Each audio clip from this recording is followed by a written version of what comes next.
Unmute कर रखा है भाई, ध्यान रखना है क्लास के अंदर, ठीक है। Shall we start. देखिए आज हम डिस्कस करेंगे, हाँ बोलो विक्रम।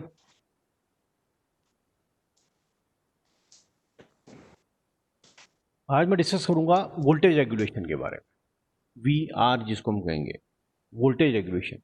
तो देखिए कई बार ये 2 मार्क्स के अंदर डेफिनेशन भी आ जाती है। अब आजकल तो 2 मार्क्स वाला क्वेश्चन भी आता तो है, but it is not compulsory, है ना। तो डेफिनेशन ढंग से समझ लीजिए इसकी, वोल्टेज रेगुलेशन की एग्जामिनेशन में पूछा जा सकता है आपसे वाइवा में भी, कि किसी भी ऑल्टरनेटिव के लिए V R is voltage regulation, ठीक है ना। इसको हम ऐसे भी लिख सकते हैं, वी और आर भी लिख सकते हैं साथ में नीचे की बजाय। किसी भी ऑल्टरनेटिव के लिए वोल्टेज रेगुलेशन टर्मिनल वोल्टेज में हुआ प्रतिशत बदलाव है, जबकि किसी दिए हुए पावर फैक्टर पर लोड को जीरो कर दिया जाए, जबकि ऑल्टरनेटर की स्पीड तथा फील्ड करंट कांस्टेंट है। ये इंपॉर्टेंट है। देखिए बेसिकली क्या है, जब भी ऑल्टरनेटर पे लोड लगाया जाएगा ना, तो उसका वोल्टेज चेंज होता है। दिस वोल्टेज चेंज को हम क्या कहते हैं, वोल्टेज रेगुलेशन। लेकिन जो लोड हमने लगा रखा उसके ऊपर, उस लोड को मैंने पूरा जीरो कर दिया, कीपिंग ऑल्टरनेटर की स्पीड और फील्ड करंट को कांस्टेंट रखते हुए लोड जीरो कर दिया, तो जो प्रतिशत बदलाव आ रहा है टर्मिनल वोल्टेज में, वो कहलाता है वोल्टेज रेगुलेशन। अलग अलग पावर फैक्टर के लिए ये वैल्यू अलग अलग होती है। हाँ सर, नहीं कह दिया सर, मैंने अभी कहा है। ठीक है मैंने कह दिया, अब बस मेरी 15 मिनट क्लास है। किसको समझा नहीं सर, समझा नहीं सर मैं, आप क्या कह रहे हो समझा नहीं। हाँ आ जाओ मैं क्लास ले लूँ, मैं भी 15 मिनट की क्लास,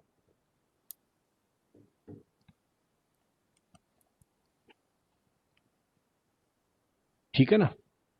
तो ये ध्यान रखना है कि जो स्पीड ऑल्टरनेटर की एयर फील्ड करंट वो कांस्टेंट है, तो परसेंटेज वोल्टेज रेगुलेशन क्या होगा, E minus V upon V into 100, ये फार्मूला है इसका। यहाँ पे ई क्या है, नोडल वोल्टेज है, we full load terminal voltage है। तो अलग अलग पावर फैक्टर पे वोल्टेज रेगुलेशन का जो मान है वो अलग अलग होता है, ठीक है।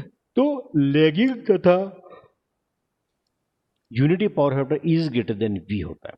तो देखिए ये जो मैंने आपको पिछली क्लास के अंदर फेजर डायग्राम बताया था, उसमें भी बताया था कि लैगिंग और यूपीएफ के लिए E is greater than V. जब इसमें ई ग्रेटर देन वी होगा, तब वोल्टेज रेगुलेशन का मान पॉजिटिव, हमेशा पॉजिटिव होगा। तो लीडिंग पावर फैक्टर पे ई लेस देन वी हो सकता है। जरूरी नहीं है ये हमेशा ही हो, लेकिन ई का मान देखिए, लेकिन ये तय बात है कि लैगिंग पावर फैक्टर पे और यूनिटी पावर फैक्टर पर तो ई हमेशा वी से ज्यादा हो, तो वी आर का मान हमेशा पॉजिटिव हो। लेकिन लीडिंग पावर फैक्टर पे ई का मान वी से कम भी हो सकता है। जब E is less than V होगा तो वोल्टेज रेगुलेशन का मान आपके नेगेटिव, ठीक है, नेगेटिव हो सकता है। तो इस प्रकार से वोल्टेज रेगुलेशन का जो मान है वो पॉजिटिव भी हो सकता है, नेगेटिव भी हो सकता है, जीरो भी हो सकता है, depending upon leading power factor पर लोड हमने कितना लगा रखा है, ठीक है। तो लैगिंग तथा यूनिटी पावर फैक्टर पर ई ग्रेटर देन वी होगा, अतः वोल्टेज रेगुलेशन का मान हमेशा पॉजिटिव होगा, तथा लीडिंग पावर फैक्टर पर ई लेस देन वी हो सकता है। इस प्रकार हम कह सकते हैं वी आर का मान पॉजिटिव, जीरो या नेगेटिव हो सकता है। अभी कैसे निकालें इसको, देखिए ये 2 तरीके निकालने के।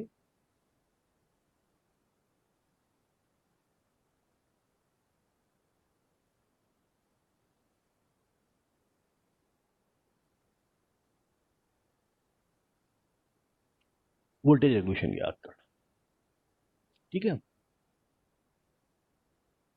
देखिए कैसे याद कर सकते हैं voltage regulation. Synchronous impedance method, आपके सिलेबस में 2 ही मेथड है, एक सिंक्रोनस इंपेडेंस मेथड है, एक एमएमएफ मेथड है। पहले सिंक्रोनस इंपेडेंस मेथड करेंगे। MMF method basically graphical method है, जब आप क्लास में आएंगे ना तभी पॉसिबल होगा ये ऑनलाइन ग्राफ कैसे प्लॉट करना है, कैसे वैल्यू कैलकुलेट करनी है, ये थोड़ा डिफिकल्ट रहेगा, तो उसको मैं आप जब क्लास में आएंगे तभी करवाऊंगा मैं, ओके। अब ये देखिए इसमें मैंने क्या किया है इसमें मैंने आई को एज ए रेफरेंस वेक्टर लिया है, ठीक है। तो ये आई का वेक्टर, ये देखिए आई ए बता रखा है, आई ए। तो जब ये पावर फैक्टर लैगिंग है ना, ये मैं आपको लैगिंग पावर फैक्टर ड्रॉ कर रहा हूँ, जब लैगिंग पावर फैक्टर है इसका मतलब करंट पीछे रहेगा वोल्टेज से। हॉरिजॉन्टल पे करंट लेने का एडवांटेज ये है कि जो ट्रायंगल जो बन रहे हैं ना आपको सही तरीके से समझ में आ जाए, ठीक है। तो देखिए ये आई है, ये जो है ना ये बिंदु ये आई है, ये वी है, ओके। अब वोल्टेज इक्वेशन ऑल्टरनेटर की हम जानते हैं, ई बराबर V plus I R A plus J I A X S, ये वोल्टेज इक्वेशन है ऑल्टरनेटर, दिस इज, ठीक है। तो मतलब क्या है, मुझे वी में क्या ऐड करना है, एक तो आई आर ऐड करना है और एक जे आई एक्स एस ऐड करना है। आई आर जो ऐड होगा वो करंट के फेज में होगा, करंट के समानांतर होगा, और आई एक्स एस जो जे है तो आई एक्स एस जो होगा वो करंट के 90 डिग्री के ऊपर। तो that is very simple. Add किस में करना है, वी में, ये वी का वेक्टर हमारे, इसमें मैंने क्या ऐड कर दिया, आई ए आर ए, करंट के समानांतर, करंट ये हॉरिजॉन्टल है, मैंने आई ए आर ए हॉरिजॉन्टल ले, ये this is I A are, ठीक है। और इसके 90 डिग्री ऊपर आई ए एक्स एस, ये आई ए एक्स, क्या मिल जाएगा, वी मिल, ई मिल जाएगा। तो ओ सी इज योर ई, ओके। ये पावर फैक्टर एंगल थीटा है, वोल्टेज और करंट के बीच का एंगल क्या है, थीटा है, ठीक है। दिस योर थीटा लिखा हुआ ही है, और ये डेल्टा हो जाएगा, ठीक है। वी और ई के बीच का एंगल अपने काम नहीं आएगा, डेल्टा, थीटा काम में आएगा। अब देखिए ट्रायंगल ओ बी सी, ये बड़ा ट्रायंगल ले लिया, ओ बी सी, इसमें ये आधार है, ये कर्ण है, सॉरी ये क्या कहते हैं, परपेंडिकुलर लंब है, और ये डायगोनल कर्ण है। तो ट्रायंगल ओ बी सी में, O B C, O C square equal to O B square plus B C square, okay. What is O B, O B होगा देखिए O A plus A B, O A plus A B, और B C क्या होगा, B D plus B C. अब इसको पहले मैं simplify कर देता हूँ, देखिए ये क्या हुआ, आई ए आर, ठीक, ये आई आर आई ए दोनों बराबर होगा, ये वी है और ये थीटा है, तो ओ ए क्या होगा, वी कॉस थीटा, और ये क्या होगा, वी साइन थीटा। तो ये बी डी भी किसके बराबर होगा, वी साइन थीटा के बराबर, ठीक है। Trigonometry simple.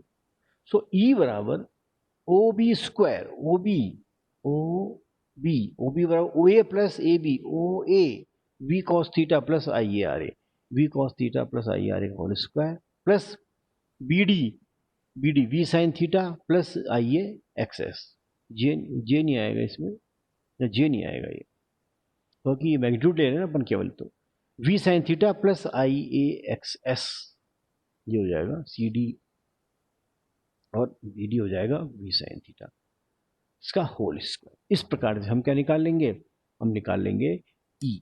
तो जो भी क्वेश्चन दे रखा है उसमें ई की वैल्यू निकालनी है, वी दे रखा होगा हमको, आई दे रखा होगा, आर दे रखा होगा, एक्स एस दे रखा होगा, इसमें ये नहीं आएगा, और this is your x S, synchronous reactance, ये आर्मेचर रेजिस्टेंस, सिंक्रोनस रिएक्टेंस आई ए दे रखा होगा, नहीं दे रखा होगा तो मशीन की रेटिंग दे रखी होगी, उससे हम निकालेंगे। नेक्स्ट कल जो क्लास लूँगा उसमें मैं इसका न्यूमेरिकल कराऊंगा, ठीक है। तो परसेंटेज वी आर क्या निकल जाएगा, परसेंटेज वी आर निकल जाएगा, percentage V R equal to E minus V upon V into 100, ठीक है। तो ये निकल गया आपकी ई, इससे निकल जाएगा। अब देखिए ये तो एक टेक्निक है फेजर डायग्राम की, यदि फेजर कैलकुलेशन से आपको करना है, क्योंकि ये एडवांटेज कब आएगा आपको, फेजर कैलकुलेशन वाला एडवांटेज रहेगा जब अलग अलग पावर फैक्टर के ऊपर निकाल रखा है। तो ये किसके ऊपर दे रखा है, लैगिंग पावर फैक्टर के ऊपर। यदि आप लीडिंग पावर फैक्टर के ऊपर लेंगे तो देखिए ये डायग्राम आएगा आपके, वो ए भी डायग्राम बनाया बस केवल मैंने, ये कौन सा बनाया, leading power factor. Leading power factor में क्या होगा, आई और वी आपके ए की डायरेक्शन में होगा, तो ये आई है, ये वी है, इसमें मैंने आई आर ए जोड़ दिया और ये जे आई एक्सेस जोड़ दिया, तो ये क्या हो जाएगा हमारा, ई हो जाएगा। ये कौन सा पावर फैक्टर है, ये है यूनिटी पावर फैक्टर के अंदर जब आपके ई वी और आई ए सेम फेज में होंगे, दिस योर ई वेक्टर, आई, तो अब वी में क्या जोड़ूंगा मैं, इक्वेशन वही रहेगी, वी में क्या जोड़ूंगा, आई आर ए, ये आई आर ए जुड़ गया, ये आई एक्सेस। तो इन triangle O B square, O B square बराबर क्या होगा, O A square plus A B square, और ओ ए बराबर होगा, यहाँ पे कुछ भी नाम दे देता हूँ मैं, ओ सी दे देता हूँ, नहीं ये नहीं है ओ सी, ओ सी है,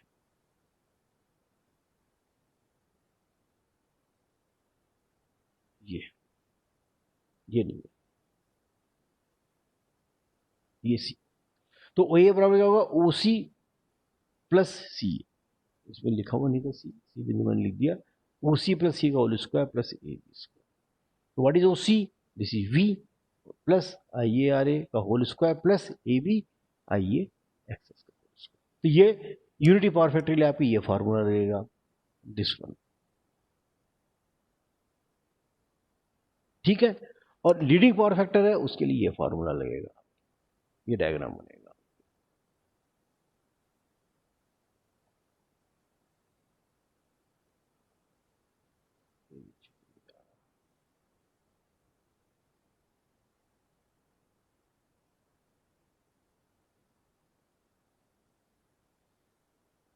ये लीडिंग पावर फैक्टर के लिए, वो यूनिटी पावर फैक्टर के लिए था, ये लीडिंग पावर फैक्टर के लिए होगा।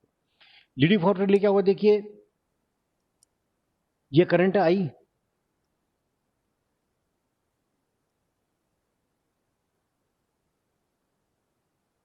दिस इज करंट आई,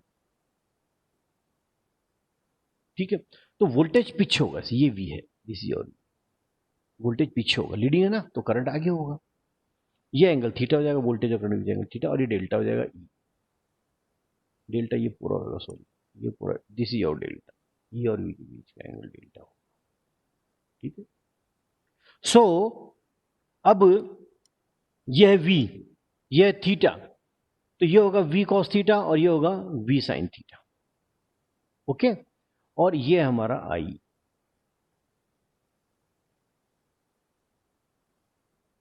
तो इसमें क्या किया मैंने,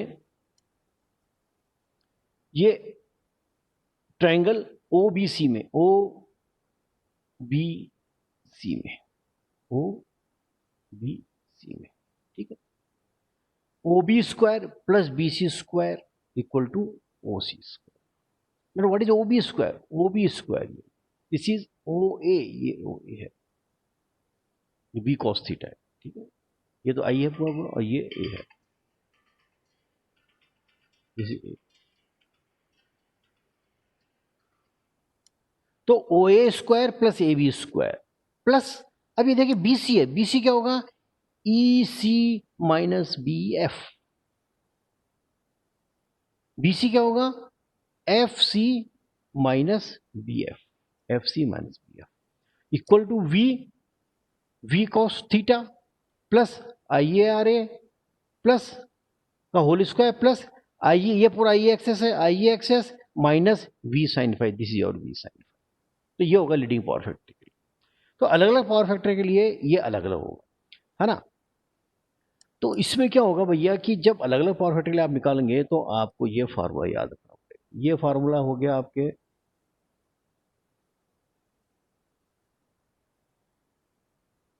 लीडिंग के लिए, ठीक है, पूरा आ जाएगा, ये हो गया लीडिंग के लिए,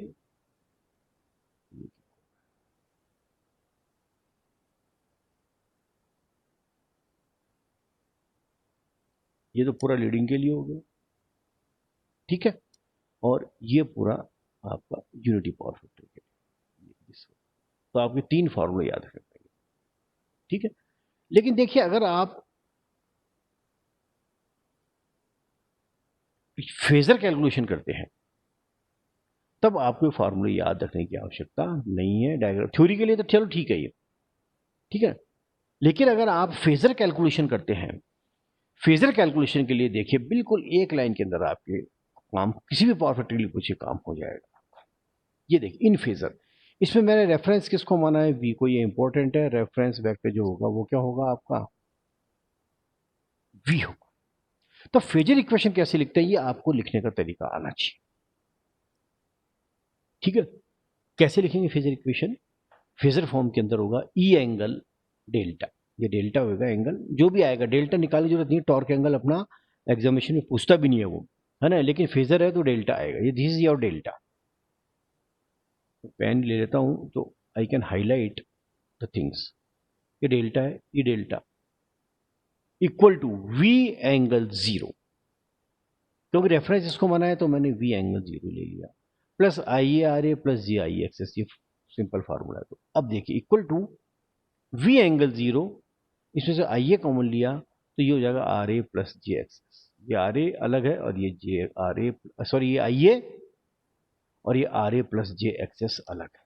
अब इनको मैंने जो फेजर फॉर्म में लिखना है मेरे को, तो देखिए E delta equal to V angle zero plus I A angle five, ये आई फेजर नोटेशन हो जाएगा। ये पूरा जो आपका जो इक्वेशन है, ये एक इक्वेशन सब जगह काम में आ जाएगी। इसमें आई ए एंगल -5, तो ये जितना भी पावर फैक्टर आपको दे रखा है ये -5 है, इसका मतलब करंट पीछे है वोल्टेज से, lagging power factor.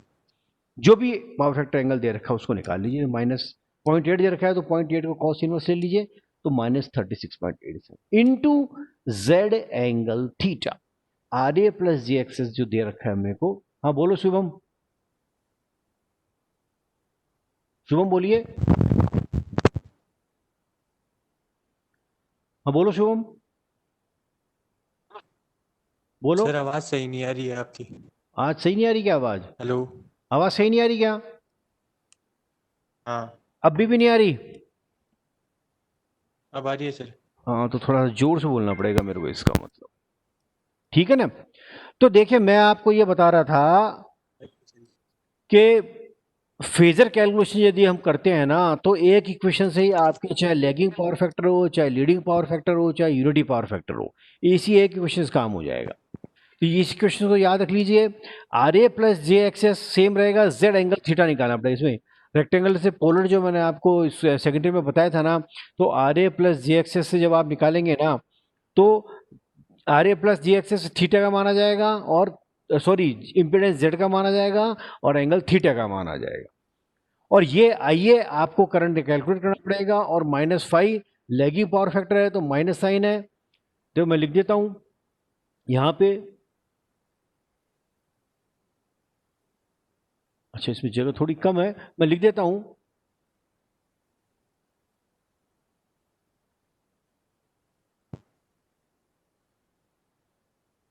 Minus sign तो कब है? जब पावर फैक्टर कैसा है? लैगिंग है, लैग है, ठीक है। प्लस साइन कब लेंगे फाइव का? फाइव का प्लस साइन कब लेंगे? जब पावर फैक्टर क्या है? लीड है, LEAD, जब पावर फैक्टर लीड है। और अगर यूपीएफ है तो फाइव का मान कितना हो जाएगा? फाइव बराबर 0 हो जाएगा। फाइव बराबर 0 किसके लिए हो जाएगा? यूपीएफ के, यूपीएफ के।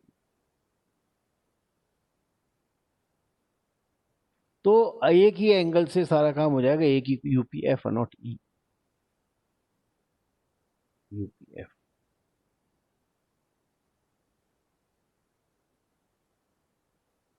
यूनिटी पावर फैक्टर है 5 बराबर 0 होगा, लीडिंग पावर फैक्टर है 5 बराबर प्लस होगा, लैगिंग पावर फैक्टर 5 बराबर माइनस होगा।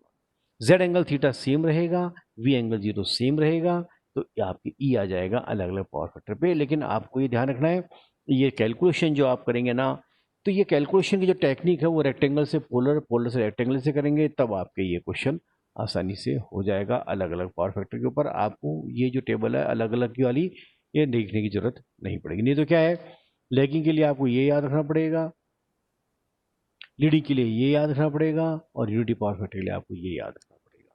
तो अलग अलग पावर फैक्टर के लिए आपको 3 इक्वेशन याद रखनी पड़ेंगी। थ्योरी में अगर क्वेश्चन आता है तो आपको इस तरह से एक्सप्लेन कर दीजिए, और अगर न्यूमेरिकल आता है, अलग अलग पावर फैक्टर के ऊपर आता है, तो आपको ये इक्वेशन आप कर लीजिए ये वाली। इससे क्या होगा, एक ही इक्वेशन में आप काम हो जाएगा। बस इंपॉर्टेंट चीज़ ये है कि -5, फिर कह रहा हूँ मैं, 5 माइनस होगा लैगिंग के लिए, 5 प्लस होगा लीडिंग के लिए, और 0 होगा यूनिटी पावर फैक्टर के लिए, ठीक है ना। तो इस प्रकार से आपका वोल्टेज रेगुलेशन निकल जाएगा। तो मैं कल इसका एग्जांपल आपको करवाऊंगा एक, जिससे आपकी क्लियर समझ में आ जाएगा कि वोल्टेज रेगुलेशन किस प्रकार से निकालते हैं, और अलग अलग पावर फैक्टर के लिए, लैगिंग के लिए और यूनिटी पावर फैक्टर के लिए पावर फैक्टर आपका पॉजिटिव रहेगा, सॉरी वोल्टेज रेगुलेशन हमेशा पॉजिटिव आएगा आपका, और लीडिंग पावर फैक्टर के लिए वोल्टेज रेगुलेशन का मान माइनस में आ सकता है, प्लस भी आ सकता है, जीरो भी हो सकता है, माइनस भी आ सकता है। ठीक है, तो अगर क्वेश्चन आता है ऑब्जेक्टिव टाइप का कि किस पावर फैक्टर पर वोल्टेज रेगुलेशन का मान नेगेटिव आ सकता है, आंसर दे दिया lagging power factor, leading power factor, unity power factor, सभी के ऊपर, तो आंसर होगा लीडिंग पावर फैक्टर। ठीक है, तो ये वोल्टेज रेगुलेशन है, ये नोट्स मैंने आपको सुबह डाल दिए थे क्लास में, इसको मैं यूट्यूब पे भी डाल देता हूँ, कुछ पूछना है तो आप पूछ लीजिए। ठीक है, बंद करें क्लास फिर। हाँ बोलिए शुभम, कौन बोल रहा है? हाँ बोलो शुभम। ठीक है,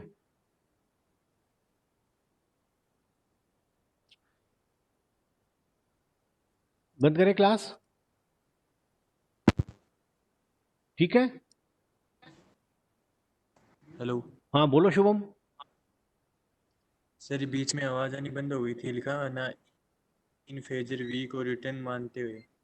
वी को रेफरेंस मानते हुए, हाँ, रेफरेंस मानते हुए, इसके नीचे क्या है सर? ये E E angle angle delta, zero, E angle delta E angle delta. Equal to V angle zero plus I R A plus J I X S. ये मैंने उसमें बनाया था ना, ये पेन लेके बनाया था ना, तो ये रिकॉर्ड हो जाता है ना, पेन लेते हैं जो, तो दिस इज ई एंगल हाँ, डेल्टा, ये ई एंगल डेल्टा है, ये डेल्टा है। अच्छा, अच्छा। ठीक है ना? और ये एंगल, ये भी डेल्टा ही है, पूरा डेल्टा ही है। हाँ ये ई एंगल डेल्टा ही है, ये भी नेक्स्ट लाइन में ई एंगल डेल्टा ही है। अच्छा, अच्छा। डेल्टा का मान हमको निकालने की जरूरत नहीं है, क्योंकि इसमें इस जब फेजर से करेंगे तो डेल्टा निकल के आ जाएगा अपना आप, डेल्टा के काम नहीं आएगा। ये आगे इंजीनियरिंग में वगैरह पढ़ो जब, जरूर आप इसको यूज कर सकते हैं, बाकी अपने डिप्लोमा लेवल के ऊपर काम में नहीं आएगा। ठीक है ना? तो कल जब मैं न्यूमेरिकल कराऊंगा ना, तो मुझे लग रहा है ज़्यादा बेटर तरीके से अंडरस्टैंडेबिलिटी हो जाएगी, आप इसको पढ़ लेना आप। ठीक है ना? ओके।